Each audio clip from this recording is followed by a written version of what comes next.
সেই জন্য আমার রিকোয়েস্ট থাকবে চিফ জাস্টিস এবং সকল জাজদের কাছে, সকল আইনজীবীদের কাছে আমরা আইনের শাসন চাই, আমরা সুবিচার চাই, আমরা ন্যায় বিচার চাই। আমরা কোনো তাদের কাছে এক্সট্রা কিছু চাই না, ন্যায় বিচার চাই, যাতে সকলের জন্য সমান বিচার হয় আর অপরাধী যারা তারা শাস্তি হয়। এখনো 7 খুনের আসামির কোনো বিচার হচ্ছে না।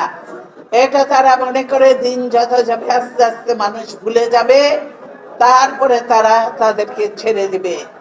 কারণ যে 7 খুনের বিচার হলে সেখানে জিয়ার নাম আসবে, সেখানে ওই পুলিশ অফিসার তার নাম আসবে, কি নাম, বেনজির। এখানে ইয়ে হলে স্বয়ং হাসিনার নাম আসবে। হাসিনাকে জানানো হয়েছিল, স্বয়ং হাসিনা এর মধ্যে ইনভলভ হবে, তাই এগুলির বিচার হচ্ছে না।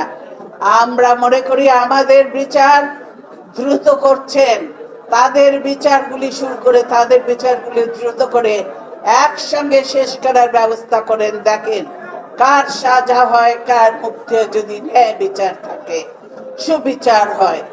তাই আমি আমার বক্তব্য না বাড়িয়ে আমি বলবো, আজকে এই দেশে খুনিরা ক্ষমতায় বসে আছে, এই খুনিরা দেশের মানুষকে খুন করছে, অত্যাচার করছে, নিরীহ গরিব মানুষদের, এই এর পুরোহিত, তারপরে এই রিক্সা ভ্যান চালক, মুদি দোকানওয়ালা, এই সব লোকদেরকে আজকে খুন করা হচ্ছে। আজকে বলা যে মাইনরিটি হিন্দুদের সম্পদ লুট করা হচ্ছে, খ্রিস্টানদেরকে মারা হচ্ছে, তাদের সম্পদ লুট করা হচ্ছে, বৌদ্ধদের সম্পদ লুট করা হচ্ছে, তাদের মারা হচ্ছে। কাজে বলছি এই আওয়ামী লীগ হলো অতীতের একই আওয়ামী লীগ। আওয়ামী লীগের মধ্যে কোনো পরিবর্তন হয় না। স্বাধীনতার পরেও লুট করেছে, মানুষ হত্যা করেছে, এখনো তারা লুট করছে, মানুষ হত্যা করে ক্ষমতায় থাকতে চায় জীবন। কিন্তু আমরা বলতে চাই, আমরা নিরপেক্ষ একটা সরকারের অধীনে নির্বাচন চাই, আমরা আবার সুষ্ঠু নিরপেক্ষ নির্বাচন চাই।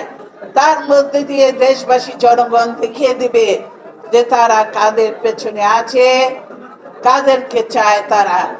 কারণ এই যে পৌরসভা নির্বাচন হয়েছে, উপজেলা নির্বাচন হয়েছে এবং ইউনিয়ন কাউন্সিলের পরিষদের নির্বাচন হয়েছে, সকল নির্বাচন প্রমাণ করে দিয়েছে যে হাসিনার কোনো জনসমর্থন নাই।